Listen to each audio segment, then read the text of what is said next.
Iron படத்துல வில்ல ஒரு டைலாக் சொல்லுவாப்புல, அருமையான டைலாக்.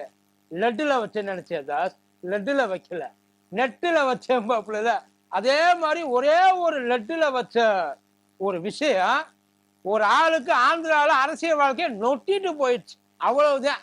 இதுக்கப்புறம் ஆந்திரா பக்கம் அரசியல் பண்றேன்னு சொல்லிட்டு வந்துடாத, வந்த அசிங்கப்பட்டு போயிடுவேன் அப்படின்ற அளவுக்கு ஆக்கி விட்டாங்க.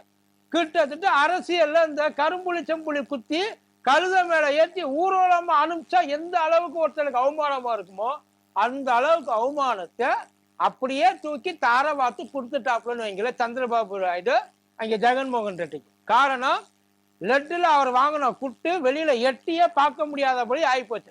கையில ஒரு தட்டை கொடுத்து ஆந்திராவுக்குள்ளே அலைய விட்டாங்கன்னா பார்த்துங்க. ஆனா இப்ப என்ன பண்ணிருக்காங்க, அதே தட்டை அதை எந்த லெட்டால தட்டை எந்த விட்டாப்புலையோ இப்ப அந்த தட்டை அதே லெட்டை வச்சு மறுபடியும் சந்திரபாபு நாயுடு கைக்கு டிரான்ஸ்பர் பண்ணிருக்காங்க. ஆமாப்பா, அவருக்கு இது நல்லா இல்ல, இனிமே இந்த தட்டை நீங்க தூக்கிட்டு இருக்கீங்க அப்படின்னு சொல்லி சென்ட்ரல் கவர்மெண்ட்ல இருந்து தூக்கி எடுத்துருக்காங்கப்பா. சிபிஐ கூட என்ன பஞ்சாயத்தோ, சென்ட்ரல் கவர்மெண்ட் கூட என்ன சண்டையோ யாருக்கு தெரியும். சீலை சேஞ்ச் பண்ணி விட்டாங்க சார். எப்படி சேஞ்ச் பண்ணிட்டாங்கன்னா, இவர் சொன்னது பூரா பொய், எதுவுமே உண்மை இல்லை, லெட்டுல எந்த விதமான கொழுப்பையும் கலக்கல, இவர் உங்களை ஏமாத்தி இருக்காருன்ட்டாங்க சார். இப்போ மொத்த ஆந்திராவும் சந்திரபாபு நாயுடுவ இன்ன வார்த்தை தான் அப்படின்னு சொல்லி திட்டாம திட்டிக்கிட்டு இருக்காங்க. பாத்துருவோமா?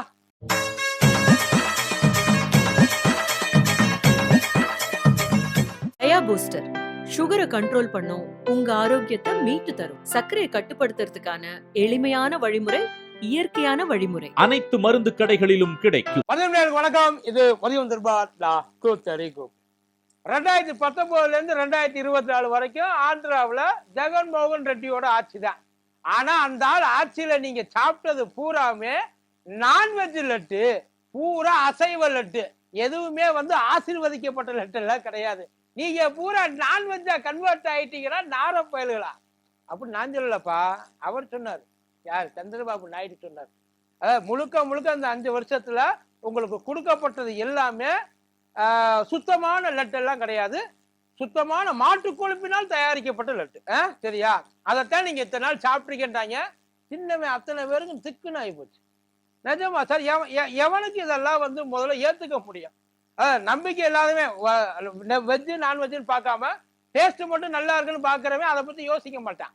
ஆனா அதை பிரசாதமா டைரக்டா வைகுந்தத்துல இருந்தே வாங்கிட்டு வந்தாங்கன்னு நினைச்சு வாங்கி சாப்பிடுவாங்க இல்லையா, அவங்களுக்கு எல்லாம் எப்படி இருந்து யோசிச்சு பாருங்க. உள்ளுக்குள்ள அவ்வளவு பேரும் குமுறுனாங்க. இப்படி பண்ணிட்டியாரா பாவி, உனக்கு ஊழல் பண்றதுக்கு வேற இடமே கிடைக்கலையா, அந்த ஏழுமலையான் தான் கிடைச்சானா அப்படின்னு சொல்லி வச்சு செஞ்சாங்கன்னு வைக்கல. இந்தியா பூரா பெரிய ஒரு டேர்ன் பேக் ஆச்சு சார். அது ஒட்டு மொத்தமா ஜெகன்மோகன் ரெட்டிய ஏதோ நரகத்திலேருந்து எவனோ ஒருத்தன் கொண்டாந்து கொடுத்து இங்க நாசமாக்க பாக்குறாங்க அப்படின்ற அளவுக்கு அவரை ஒரு நரகாசூரனாவே மாத்திட்டாங்க. அப்படித்தான் அவர் வெளியில தலை காட்ட முடியல, எல்லா பக்கத்துல இருந்து எல்லாரும் அடிக்கிறாங்க. ஆனா அவர் அப்படி இருந்தும் யாரையும் விடாம, ஒருத்தரை விடாம எல்லாருக்காலையும் விழுந்தாப்புல. ஐயா சாமி, நான் பண்ணல, நான் இதை சத்தியமா செய்யவே இல்லை, எனக்கு இதுக்கு எந்த சம்மதமும் இல்லை, முழுக்க முழுக்க அந்த ஆள வன்மத்தை கக்குறாயா என் மேல அப்படின்ற மாதிரிய எவ்வளவோ எடுத்து சொன்னாப்புல. திட்டமிட்டு இந்த ஆள் பாலிடிக்ஸுக்காக பிரசாதத்தை உள்ள இழுத்து போட்டு என்னைய தூக்கி போட்டு மிதிக்கிறாங்க. இதுக்கு எனக்கு எந்த சம்மந்தமும் இல்லை, சத்தியமா நான் அப்படி எங்கேயுமே பண்ணல. இன்னும் ஒரு படி மேல போய் உங்களுக்கு அவ்வளவு இதுவா இருந்தா, ஒருவேளை உங்களுக்கெல்லாம் என் மேல இன்னமும் இவன் பண்ணியிருப்பானோ அப்படின்ற ஒரு எண்ணம் இருந்துச்சுன்னா, நேரா நானும் என் குடும்பத்தை கூட்டிட்டு வரேன் ஏழுமலையான் கோயிலுக்கு, சந்திரபாபு நாயுடையும் கூட்டிட்டு வர சொல்லு, 2 பேரும் உட்காந்து சன்னதியில சத்தியம் பண்ணுவான், நான் பண்றதுக்கு தயாரா இருக்கேன். அவர் ரெடியா?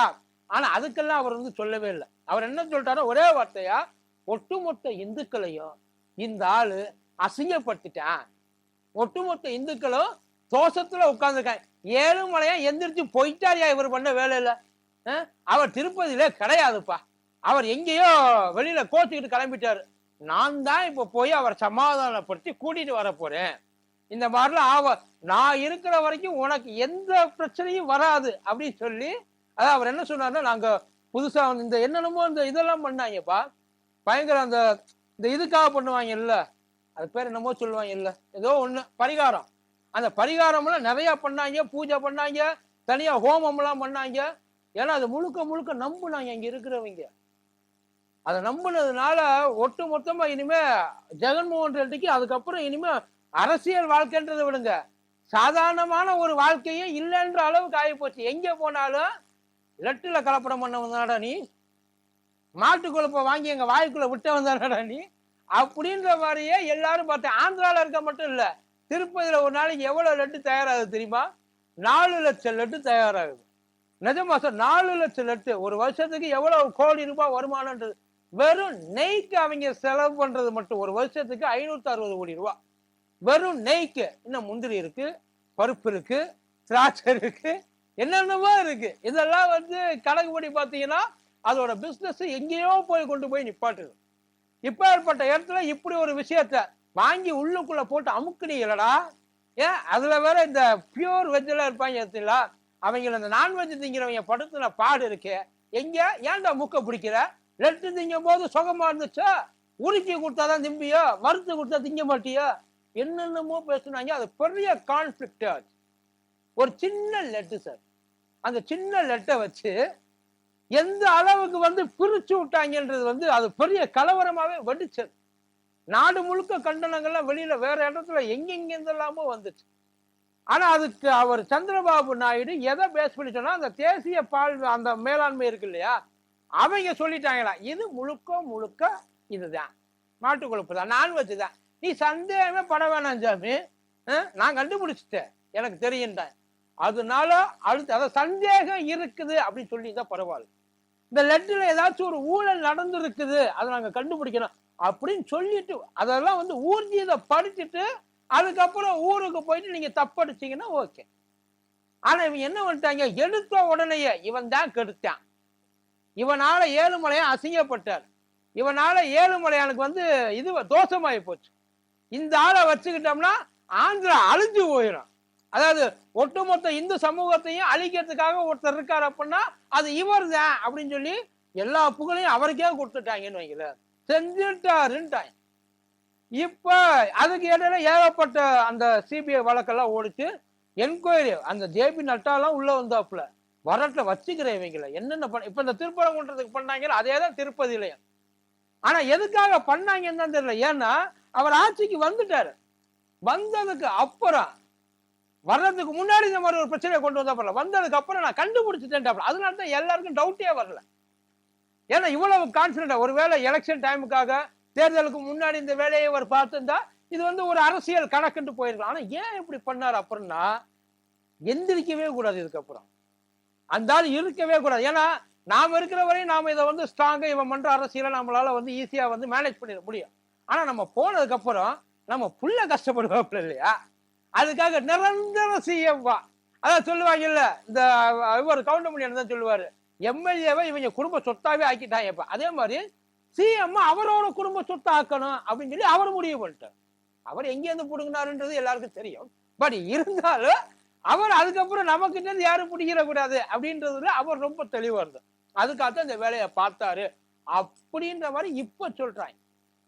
சிபிஐக்கு போச்சு, சிபிஐல என்கொயரி போச்சு, 16 மாசமா அழைச்சிக்கிட்டு இருக்காங்க. அவங்களும் கிட்டத்தட்ட வந்து ஒரு 250 பக்கம் ஒரு குற்றப்பத்திரிக்கை, எந்த இடத்துலையுமே இதுல விலங்குகள் சம்பந்தப்பட்ட கொழுப்புகள் எதுவுமே கிடையாது சொல்லிட்டாங்க. அதான் இங்க வந்து அவர் சொன்னது சுத்த பொய். சந்திரபாபு சொன்னது அதுலயே நம்ப முடியாத, அதாவது மக்களை ஏமாத்தி இருக்கார், அவ்வளவுதான். அப்படி சொல்லிக்கலாம். மக்களோட நம்பிக்கையை பயன்படுத்தி மக்களை வந்து அந்த வெறுப்புணர்வை வந்து கிரியேட் பண்ணி அதை வந்து அவருக்கு சாதகமா அவர் பயன்படுத்திக்கிட்டாரு. எங்க இப்ப வெளியில வந்து மக்கள்கிட்ட மன்னிப்பு கேட்க சொல்லுங்க பாப்பா, அவன் தான் இல்லைன்ட்டான்ல, அங்க இருக்கிறவங்க யாருமே இல்லைன்ட்டாங்க. அந்த மாதிரி அதான் அதுக்காக அதுல வந்து வேற எதையும் ஒன்லி நெய் மட்டும்தான் இருக்கு அப்படிலாம் சொல்லல. அந்த நெய்யில வந்து வேற விதமான நெய்யே இல்லாத நெய்யெல்லாம் இருக்கு, வர முடியாத நெய்யெல்லாம் இருக்கு.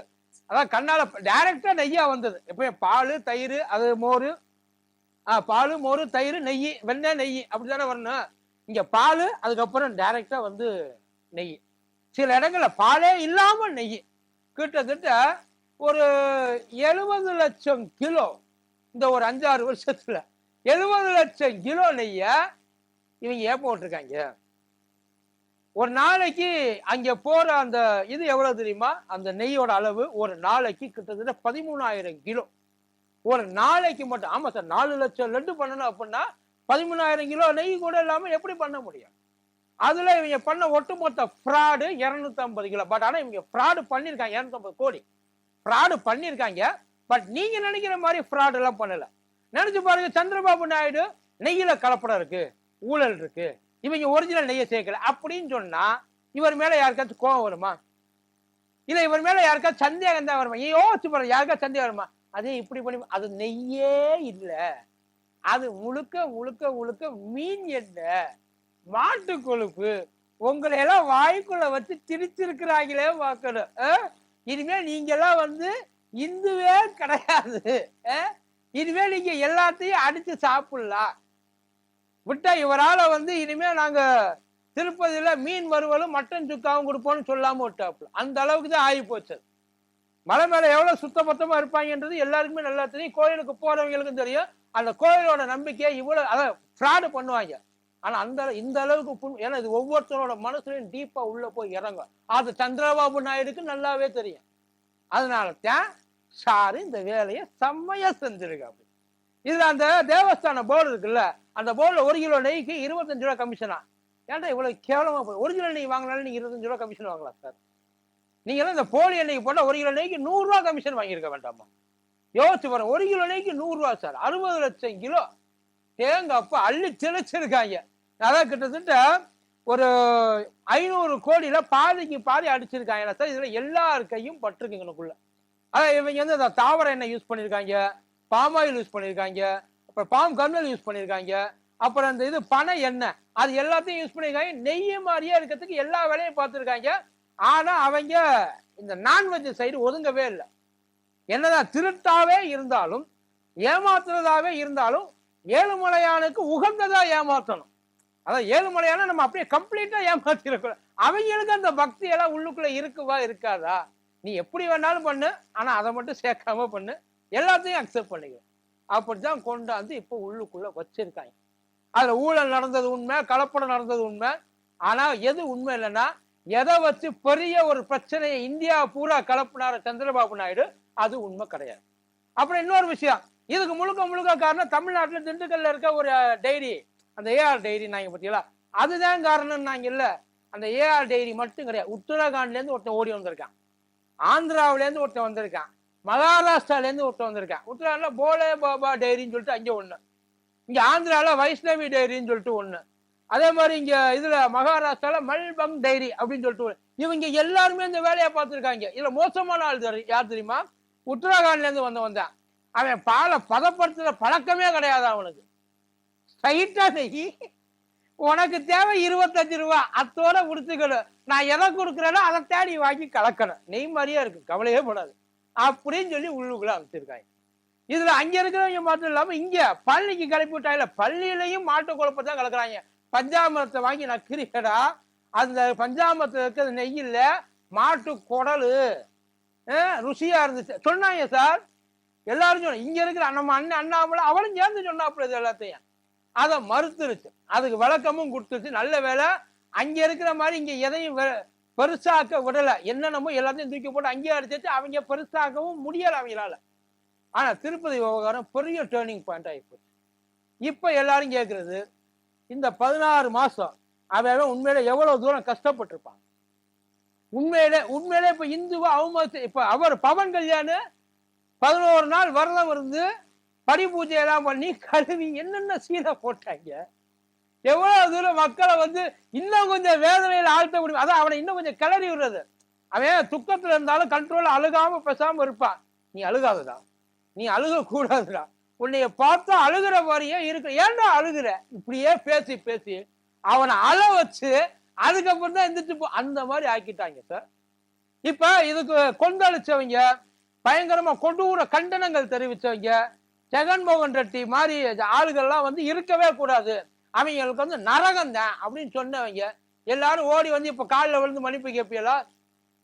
அவர் கலப்படம் பண்ணல, அதெல்லாம் வந்து அரசாங்கத்தோட வேலை, அதை விட்டுருங்க. நீ சொன்னது அங்க நடக்கல இல்ல, நாங்க காலில் கூட விழுக வேண்டாம், கூடி நின்று ஐயா நாங்க பேசுறது தப்பு, அவசரப்பட்டோம், சந்திரபாபுவை நாங்க முழுசா நம்பிட்டோம். ஆனா சந்திரபாபு எங்களை நொந்திரபாபு ஆக்கிட்டாப்புல. அதனால எங்களால வந்து நாங்க அவரை நம்பினதுனால அவர் சொன்னதை நம்பி நாங்க பேசிட்டோம்.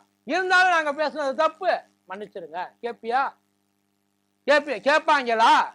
அதான் நாங்க இதெல்லாம் வந்து தப்பு பண்ணிட்டோம், தெரியாம சொல்லிட்டோம், நாங்க பண்ணதுனால பல பேரோட மனசு புண்பட்டுருச்சு, பல இந்துக்களோட மனசு காயப்பட்டுருச்சு, அந்த இந்துக்கள் மனசு காயப்பட்டதுக்கு நாங்க தான் காரணம், ஜெகன்மோகன் ரெட்டி இல்லை. இதெல்லாம் நாங்க வந்து ஆராய்ஞ்சு சொல்லியிருக்கணும். அரசியலுக்காக நாங்க இந்த வேலையை பார்த்துட்டோம். பேசுவாங்களா?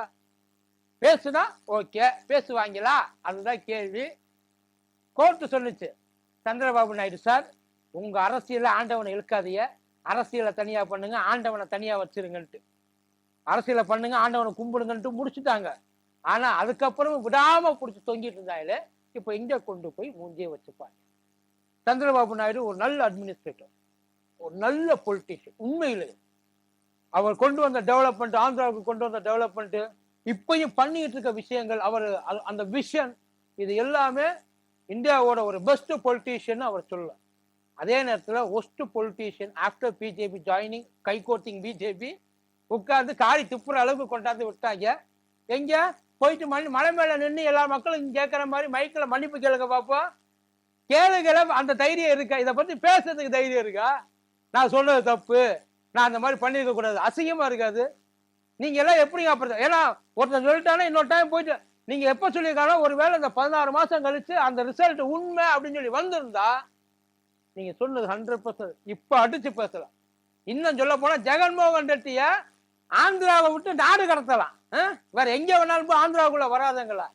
இப்ப மறுபடியும் உங்களை சொல்லுவாங்க என்ன ஒண்ணு தெரியல, ஏதாச்சும் பண்ணுவாங்க பாப்போம். நன்றி.